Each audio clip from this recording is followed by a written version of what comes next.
All right. What is it? The 15th of June, 2021. Just got done cutting another alfalfa field. A lot of weeds in this though. It was a field that came up last year. Didn't come in real good. So looking at this alfalfa here, this was cut just about 3 hours ago and it's already very well dried. You can see the dry down here on the alfalfa, but I did crimp it extremely heavy, and you know, leaves are bruised, but it's already drying out nicely. The stem's about flattened all the way. Leaves are crushed, you know, bruised. When it comes out of the mower, you see these bruised leaves right there. And because I got in a debate with my buddy Joe today about using a tedder.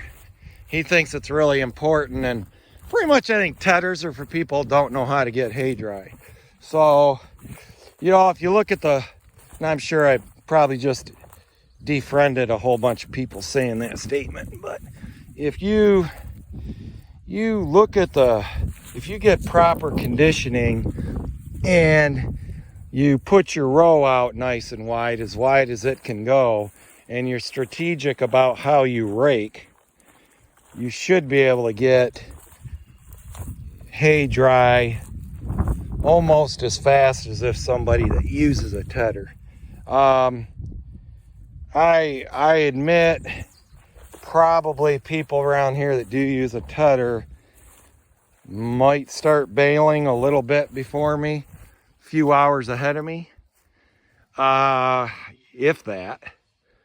But you know, economically, what's the economic advantage by the time you buy the equipment and you operate it extra 1 or 2 times across the field in addition to your raking, and you have some leaf loss, some crop loss? Because guys, you know, a lot of guys I know that use the tedder, they go in some red clover here, they go in a day later a lot of times in ted, where on, you know, alfalfa hay, clover hay, trefoil, whatever, you really should be, if you're going to want to spread those rows out, you should go in the day of, before it gets dry. And I'm already looking at these alfalfa leaves saying that, because I pay more attention to detail there, that if you started beating this around with a tedder just a few hours after cutting, you're going to lose a lot of leaf. And then, so how many bales per acre are you losing tedding it if you're not real careful and strategic? So, because study after study shows you that economically tedders don't pay. You never ever will convince somebody of that who owns a tedder though. And like I say, I know I'm pissing a lot of people off, but hey, it's good debate. I'm sure there's a lot of cases, you know, like, so this friend of mine I was talking to today though, he's got a 12-foot mower and he probably spreads it at the widest, you know, maybe a 8-foot row. That's a lot of hay. To me, I got the smaller cut, 9'2". Most mowers spread the swath about 70% the width of the cut. And to me, the bottleneck is mowing. I mean, is baling, getting hay dry to bale, not mowing. So I'll go with the smaller swath width on mowing, have a thinner row to dry, and then, you know, you can always pretty much cut. I gotta fix that lariat rope someday. You can always cut more hay than you can bale in a day usually. even with an old dilapidated mower. So, yeah. So at any rate, yeah, that's a debate here on the tedder versus the rake.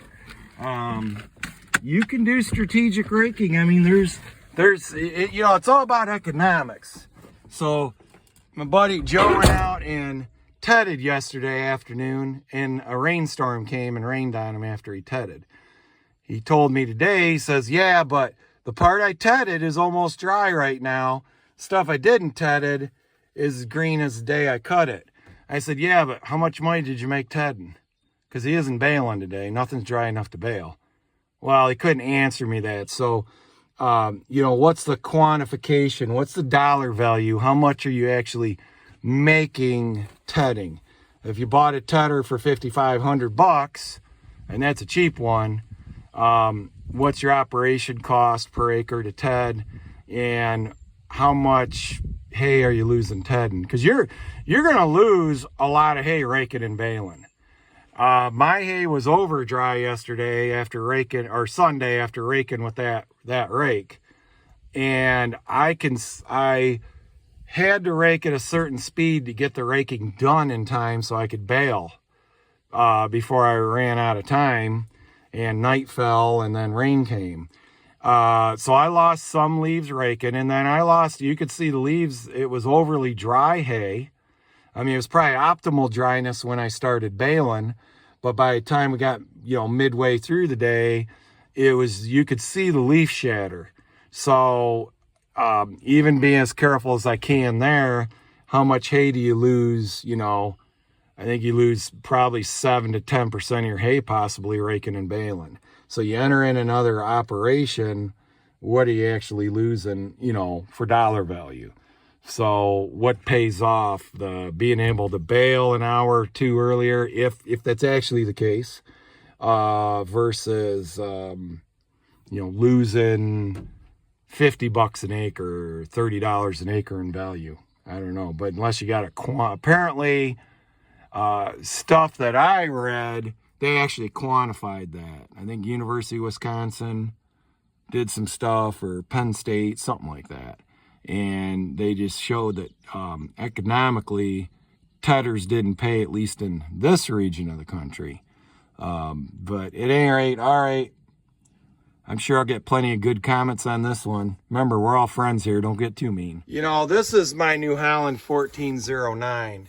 And I have the roll gap rolled down as safe as I think you can put it. Like, you can't push a stem through it. You see a little bit of gap there, but then when you go to turn it, so you turn it, that grass is being held in that roller. So as it rolls, it is even crimping this grass. Let me try to turn it here and see if we can see what's going on here with it. And I remember looking at the manual is pretty conservative on adjustment of rollers, because they don't want these rollers vibrating. See, that's touchy, but it's still got gap. You can still pull it out a little bit. So when a thicker stem alfalfa goes through there, it nails it pretty good and crimps it.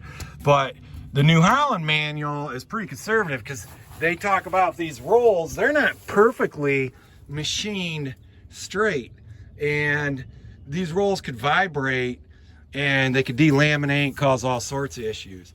But I remember being up at a field day at MSU one time, and they had a big center pivot New Holland mower, and I was asking about crimp, and they go, no, you got to really shut these things down to really get the good crimp. Because I was having broken stem, you know, cracks in stems every so often.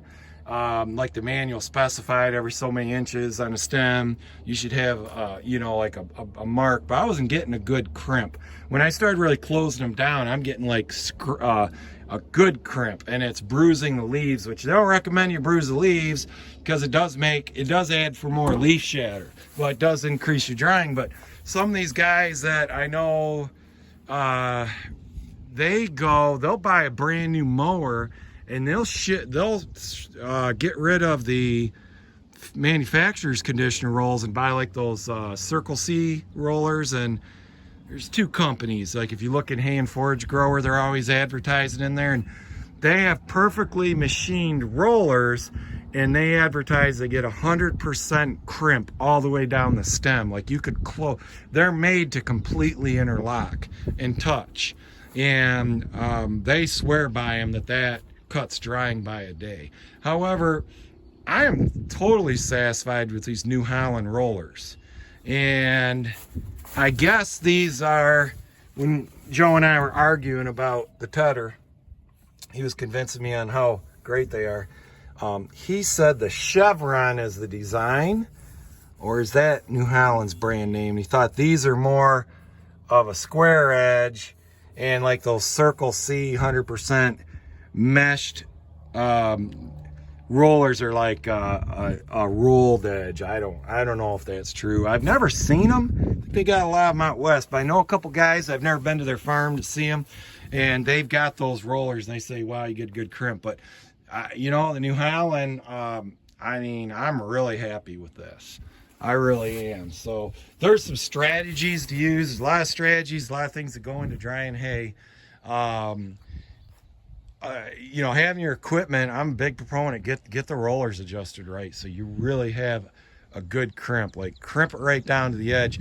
You have to have that tension cranked up all the way. You know, if I have that tension backed off all the way, and the roll gap as low as it is now, it won't even crimp. It just, those rollers open up as material goes through them. All right, let me know how many of you I pissed off.